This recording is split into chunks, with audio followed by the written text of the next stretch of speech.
Nominations everybody hate nominations but I like it. ఎందుకంటే కాంట్రవర్సీలు అక్కడే ఉంటాయి, చాలామంది హౌస్మేట్స్ ముసుగుస్ ఇక్కడే పోతాయి. సో నామినేషన్ చేసినప్పుడు చాలామంది సిల్లీ రీజన్స్ చెప్తారు, చాలా మంచి రీజన్స్ చెప్తారు. ఎవరు సిల్లీ రీజన్స్ చెప్పారు, ఎవరు కరెక్ట్ రీజన్స్ చెప్పారు, ఇవన్నీ వీడియోలో మాట్లాడుకుందాం. వెల్కమ్ టు వాల్ పోస్టర్, నేను మీ విష్ణుచరణ్. ఇక బిగ్ బాస్ డే 8లో సెకండ్ డే ఆఫ్ నామినేషన్స్లో ఎవరెవరు నామినేట్ చేశారు, ఎవరు ఫస్ట్ వచ్చారనమాట. ఫస్ట్ వచ్చేసి రాము రాథోడ్ వచ్చాడు. సో రాము రాథోడ్ రాగానే కళ్యాణ్ని నామినేట్ చేశాడు. ఎందుకంటే మీతో నాకు వైబ్ సెట్ అవ్వట్లేదు, అలాగే మీరు యారగెంట్గా ఉన్నాను. సో వెంటనే మన కళ్యాణ్ కూడా దానికి తిప్పికొట్టాడు. బట్ ఇదంతా అంత కాంట్రవర్సీ అనిపించి చాలా అయిపోయింది. తర్వాత కాంట్రవర్సీ ఇక్కడే మొదలైంది. హరీష్ గారు నామినేట్ చేశాడు. చాలా వ్యాలిడ్ పాయింట్ చెప్పాడని నాకు అనిపించింది. సో మీకేమనిపించింది చెప్పండి. ఆ పాయింట్ ఏంటంటే హరీష్ గారిని నన్ను టేక్ కేర్ చేయమని బిగ్ బాస్ చెప్తే, బట్ ఈయన తినటం లేదు, నేను చెప్పిన ఉండలేదు, నేను వెళ్ళిపోతా అంటున్నాడు. కరెక్ట్గా అనిపించింది నాకు ఈ పాయింట్. రాము రాథోడ్ కరెక్ట్, ఇక్కడ హరీష్ గారిది తప్పు అనిపించింది నాకు. ఎందుకంటే వ్యాలిడ్ పాయింట్ ఇది. ఎందుకంటే నేను వెళ్ళిపోతా అంటా ఉంటే ఎవరికైనా చిరాకు వస్తుంది. తను టేక్ కేర్ చేయడానికి వచ్చినప్పుడు తన మాట అయినా వినాలిగా, తన మాట కూడా వింటలేదని చెప్పాడు. సో రాము రాథోడ్ అయితే హరీష్ని అయితే కరెక్ట్ నామినేట్ చేశాడని నాకు అనిపించింది. ఇక తర్వాత వచ్చేసి ప్రియా వచ్చింది. ప్రియా వచ్చేసి ఫ్లోరాని భరణి గారిని అయితే నామినేట్ చేసింది. సో ఫ్లోరా నామినేట్ చేయగానే వాళ్ళిద్దరి మధ్య ఏం కూడా ఉందో కానీ, సో ఫ్లోరా అయితే తను పూర్తిగా అయినకుండా ఓకే మీకు చేయాలనిపించిందా చేయండి, సో ఓకే అండి నేను యాక్సెప్ట్ చేస్తాను, నేను చేంజ్ చేసుకుంటాను అని చెప్పి సింపుల్గా చెప్పేస్తుంది. సో ఇలా సింపుల్గా చెప్తే పీస్ఫుల్గా సాగిపోద్ది షో. కాంట్రవర్సీలే ఉంటాయి. సో ఫ్లోరా ఇలా చేయడం అయితే నాకు ఎందుకో నచ్చలేదు. బట్ దానికి ఏదో ఒక ఆర్గ్యుమెంట్, తన వర్షన్ కూడా తను చెప్పుంటే బాగుండేది. బట్ తను డైరెక్ట్గా తీసేసుకుంటుంది ఫ్లోరా. ఇంకా వేరే వాళ్ళు చేసినప్పుడు కూడా ఫ్లోరా అయితే ఇలానే చేసింది. ఇది ఎందుకో నాకు అంత కనిపించలేదు. బట్ తీసుకోవాలి నామినేషన్స్, వాళ్ళు చెప్పిన పాయింట్ని అపోజ్ చేయాలి. లేకుంటే యాక్సెప్ట్ చేసేస్తే నువ్వు తప్పు చేసినట్టు ఒప్పుకున్నట్టే కదా, నేను చేంజ్ చేసుకుంటా అంటే. అది నాకు ఎందుకు ఫ్లోరా చేసింది కరెక్ట్ అనిపించలా. బట్ తర్వాత భరణిని హ్యుమానిటీ ఎగ్ దొంగతనం పైన అయితే నామినేట్ చేస్తా అయితే ప్రియా అయితే భరణి పేరు చెప్పింది. సో వీళ్ళిద్దరి మీద కూడా మంచి డిస్కషన్ సాగింది. బట్ నాకు వీళ్ళిద్దరి డిస్కషన్లో నాకు ఎందుకు ప్రియాదే కొంచెం కరెక్ట్గా లేదేమో, భరణి గారిదే కరెక్ట్గా ఉందేమో అనిపించింది. సో మీకేమనిపించింది కామెంట్ చేయండి. తర్వాత నామినేట్ చేయడానికి వచ్చింది రీతు. అస్సలైన నామినేషన్స్, ఈ నామినేషన్స్లో కిక్ ఇచ్చే నామినేట్ చేసింది ఎవరంటే రీతునే. ఎందుకంటే ఫస్ట్ స్టార్టింగ్ హరీష్ గారి మీద టార్గెట్ చేసింది. మీరు ఫుడ్ తీసుకోవట్లేదు, గివప్ ఇచ్చేస్తున్నారు, ఇవన్నీ నాకు నచ్చట్లేదని. ఇక్కడ హరీష్ గారు కూడా రిటర్న్ పాయింట్ చేశారు. సో వీళ్ళిద్దరి మధ్య జరిగిన ఎపిసోడ్ ఏదైతే ఉందో అదంతా బీభత్సమైన ఎపిసోడ్, చాలా బాగా అనిపించింది. బట్ నాకైతే రీతుదే ఎందుకో కరెక్ట్ అనిపించింది. ఎందుకంటే ఆయన ఫుడ్ తీసుకోవట్లా, గేమ్ బాగానే ఆడుతున్నా, యారగెంట్గా ఉన్నా, తన ఒపీనియన్ డైరెక్ట్గా చెప్తున్నా, అందరూ మాస్కులు వేసుకుంటున్నారు, నాకు నచ్చట్లేదు, ఏ రీజన్స్ అవే చెప్తున్నాడు. బట్ ఇక్కడ ఇద్దరు కూడా వాళ్ళ లిమిట్స్ అయితే దాటారు యారగెన్స్లో. సో ఇద్దరు కొంచెం ఫైర్ అయ్యారు. బట్ చిన్నపాటి సంఘర్షణ జరిగిందని చెప్పుకోవాలి. చాలా బాగా అనిపించింది నాకైతే ఈ ఇద్దరు కాంట్రవర్సీ. సో ఈ ఎపిసోడ్కి ఇదే హైలైట్ పాయింట్. బట్ వీళ్ళిద్దరి డిస్కషన్లో నాకు రీతుదే కరెక్ట్ అనిపించింది. బట్ రీతు లాస్ట్లో ఎమోషనల్ అయిపోయింది. సో అమ్మాయి కాబట్టి ఎమోషనల్ అయిపోయింది. బట్ అలా ఎమోషనల్గా యాడ్ అవ్వకుండా ఆ బ్యాలెన్స్ని కానీ మెయింటైన్ చేస్తుంటే ఇంకా రీతు పర్ఫెక్ట్గా ఉండేది. బట్ ఇక్కడ ఎమోషనల్ అయిపోతున్నావు, నువ్వు విక్టిమ్ కార్డ్ ప్లే చేస్తున్నావు హరీష్ అన్నారు. ఇది కూడా కరెక్ట్ అనిపిస్తుంది. ఎందుకంటే ఇట్లా నామినేట్ చేసినప్పుడు కొంచెం సెటిల్గా ఉండి ఆ ఎమోషన్ క్యారీ చేస్తుంటే ఇంకా బాగుండేది. But I'm go with Ritu, బాగా కరెక్ట్గానే చేసింది అనిపించింది. తర్వాత ఫ్లోరా అని చేసింది. ఫ్లోరా బట్టర్ ఉతకలేదు, సో ఆ రీజన్ చెప్పింది. మళ్ళీ ఫ్లోరా ఓకే నేను నెక్స్ట్ టైం మార్చుకుంటాను, సింపుల్గా చేసుకుంటాను అనేది. ఇలా మార్చుకునేది ఏంటి నాకు అర్థం కావట్లేదు. లేదమ్మా నేను ఇలా చేశాను, నా ప్రాబ్లం ఇది, నేను ఇలా నాకు చెప్పాల్సింది కదా అని చెప్పుంటే, నువ్వు చెప్పంగానే ఓకే అండి తీసేసుకుంటాను అంటే మేబీ తన నేచర్ అలాంటిదేమో ఫ్లోరా గారిది. బట్ బయట మన తెలుగు కాదు కదా, మేబీ సో కమ్యూనికేషన్ గ్యాప్ ఏదో జరిగింది. బట్ నాకైతే అలా తీసుకోవడం నచ్చట. బట్ తను అపోజ్ చేయాల్సింది. నెక్స్ట్ నామినేట్ చేసింది ఎవరంటే సుమన్ వచ్చేసి ప్రియాని మనీష్ని చేశాడు. నాకు ఈ నామినేషన్ లిస్ట్లో సుమన్ గారి మీద ఇంతకుముందు ఎపిసోడ్ దాకా నాకు ఒక ఒపీనియన్ ఉంది, సో డీసెంట్ అని. బట్ ఈ నామినేట్ చేశాడు కదా, సిల్లీ నామినేషన్స్, అసలు సంబంధం లేని నామినేషన్స్ ఎవరైనా చేశారంటే అది సుమన్ శెట్టి అని నాకు అనిపించింది. ఈ ఎపిసోడ్లో ప్రియాని ఎందుకు నామినేట్ చేశాడంటే, నువ్వు దొంగతనం చేశారు కదా అని అడిగిందంట ప్రియా సుమన్ని. సో ఆమె అదేదో మెయింటైన్ చేస్తుంది కిచెన్ని, కాబట్టి అందరిని అడుగుద్ది. సో అడిగితే తప్ప సంజన గారిని అడగలేదు, వీళ్ళని అడగలేదు అంటే తను అడగతుంది, తన ప్రాబ్లం అది. నువ్వు చెప్పుకోవాలి, నేను కాదు, నేను చేయలేదమ్మా అని చెప్పుకోవాలి. సో తను నన్ను అడిగింది, అందుకని నేను నామినేట్ చేసేస్తున్నా అని చెప్పాడు. అది సిల్లీ అనిపించింది. అలాగే మనీష్ని కూడా నామినేట్ చేసిన రీజన్ కూడా నాకు నచ్చ. ఇక సుమన్ మనీష్ని నామినేట్ చేస్తా నా మీద తలుపేశాడు అని అన్నాడు. బట్ ఆయన ఏంటంటే ఆ తలుపు దగ్గర ఉన్నప్పుడు అందరినీ ఇలాగే అడిగి అందరితో ఇలానే చేస్తున్నాడంట. సో అది కామనే కదా, తన పని తను చేస్తున్నాడు. సో తను మనీష్ కూడా దీనికి పెద్ద ఆర్గ్యుమెంట్ లేకుండా నేను అందరికీ చేశాను, మీకు అలానే చేశాను, సో తలుపు వేసేటప్పుడు మీరు ఎందుకు వెళ్తున్నారు అన్నట్టు అడిగాను అని చెప్పాడు. సో ఇక్కడ రెండు nomination silly. Suman worst silly nominate చేశాడు. నాకైతే అసలు వర్స్ట్ అనిపించింది. ఏంటబ్బా ఇంతకంటే పాయింట్లు దొరకలేదా అనిపించింది. ఎందుకంటే తన గేమ్లో లేనప్పుడే ఇలాంటి పాయింట్లు వస్తాయి. సో ఎవరైతే కరెక్ట్గా నామినేట్ చేస్తాడో, ఎవరైతే వ్యాలిడ్ పాయింట్లు చెప్తారో వాళ్ళు గేమ్ ఆడుతున్నాడు గైస్ నా దృష్టిలో అయితే. సుమన్ ఇక్కడ గేమ్లో లేడు, ఇంకా తను ఇన్నోసెంట్ కావచ్చు, బట్ ఏమైనా కావచ్చు. బట్ తను వేసే ఎలిగేషన్స్ ఆర్ నామినేట్ చేసే పాయింట్లు కరెక్ట్గా ఉంటేనే బాగుంటుంది. కరెక్ట్గా నామినేట్ చేయకపోయినా కూడా అది గేమ్లో లాస్ అవుతారు. ఇక్కడ సుమన్ గారికి ఇదైతే మైనస్. అలా అని చెప్పి ఏ అంటే ఈ లేనిపోని ఎలిగేషన్ చేసినా కూడా మైనస్. సో వ్యాలిడ్ పాయింట్స్ ఉండాలి, సిల్లీ ఉండకూడదు, అలా అని చెప్పి లేనిపోని ఉండకూడదు. ఇక్కడ కరెక్ట్గా ఆ పాయింట్లు ఉండాలి. సో ఇది నా ఒపీనియన్. సో ఇలాంటి నామినేట్ చేసింది మీకు ఎవరు బెస్ట్ అనిపించిందో కూడా కామెంట్లో తెలియజేయగలరని కోరుకుంటున్నాం. ఇక నెక్స్ట్ డెమాన్ పవన్ వచ్చేసి ఫ్లోరాని భరణి గారిని అయితే నామినేట్ చేశాడు. ఫ్లోరాని వచ్చేసి డస్ట్బిన్ అవి క్లీన్గా పెట్టట్లేదు, మీరు పక్కనే పెడుతున్నారని నామినేట్ చేశాడు. బట్ ఇక్కడ కొంచెం ఫ్లోరా గారు కొంచెం ఓపెన్ అయ్యారు. సో ఈ డస్ట్బిన్ ఈ క్లీనింగ్ సంబంధించే ఫ్లోరా గారి మీద ఎక్కువ మంది నామినేట్ చేస్తా రీజన్స్ చెప్తా ఉన్నారు. బట్ ఇక్కడ ఇక్కడ యాక్సెప్ట్ చేయలేదు, కానీ ఇంతకుముందు వాళ్ళు చేసినప్పుడు అయితే మటుకు యాక్సెప్ట్ చేసేసింది డైరెక్ట్గా. అంటే తను తప్పు చేస్తున్నట్టు, సో ఆ డస్ట్బిన్ తను క్లీన్గా పెట్టనట్టే కదా. సో ఇది తనకు నెగిటివ్ అవుతుంది. సో తను ఒప్పేసుకుంటే ఏమవుతుంది అనుకుంటారు అందరూ, తను మంచిది, సో తను ఆర్గ్యుమెంట్స్ చేయట్లేదు అనుకుంటారు. కానీ బట్ తను ఒప్పుకుంటే తను ప్రాబ్లం తప్పు చేస్తున్నట్టు అనుకుని కూడా ఆడియన్స్ ఆలోచిస్తారు కదా. ఇది మిస్ అవుతుంది ఫ్లోరా. సో నాకు అనిపించింది. ఇక నెక్స్ట్ భరణి గారిని చేసినప్పుడు కూడా సో మన ఇద్దరికి ఎమోషనల్ బాండ్ ఉంది, అది మీరు బ్రేక్ చేస్తున్నారు, సో మీరు కొంచెం కన్నింగ్గా ఆడుతున్నారని మన పవన్ అన్నాడు. సో భరణి గారు కూడా దానికి కౌంటర్ ఇచ్చాడు. బట్ ఇది ఇద్దరికి కరెక్ట్ అనిపించింది. బట్ ఎవరి ఒపీనియన్ వాళ్ళు చెప్పినట్టు అనిపించింది నాకు. ఇమాన్యులు కామెడీ పీస్ అనుకున్నా, కొంచెం మాస్టర్ పీస్ లాగా కనిపిస్తున్నాడు నాకు. వ్యాలిడ్గా చెప్తున్నాడు పాయింట్లు, తను కామెడీ చేస్తున్నాడు, సర్కసం ఉంది, అంతా బాగుంది. బట్ ఇక్కడ చెప్పిన పాయింట్ కూడా నాకు బాగా అనిపించాయి.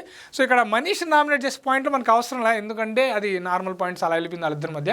బట్ ఎక్కడైతే హరీష్ గారు నామినేట్ చేశారో అది బాగా అనిపించింది. ఎందుకంటే మేము గుండు అన్నప్పుడు మీరు తీసుకోలేకపోయారు, నన్ను రెడ్ ఫ్లవర్ అంటే నేను ఎందుకు తీసుకున్నాను, నేను అనలేదు అన్నాడు హరీష్. వెంటనే నేను అనలేదా, నాకు ప్రూఫ్ ఉంది, ఇలా కాకుండా మీరు అన్నారు అని చెప్పి అక్కడ కంటెస్టెంట్తో మాట్లాడడం, దాన్ని ప్రూవ్ చేసుకునే ప్రయత్నం చేశాడు. ఇక్కడ హరీష్ గారు మళ్ళీ అదుపు తప్పారు లైన్. బట్ ఎమాన్యుల్ కూడా అదుపు తప్పినా కూడా కొంచెం సెటిల్డ్గా అనిపించాడు. సో ఎక్కడైతే నామినేట్ చేసినప్పుడు కొంచెం ఫైర్ ఇద్దరు ఒకరి మీద ఒకరు వెళ్ళడం కూడా జరిగింది.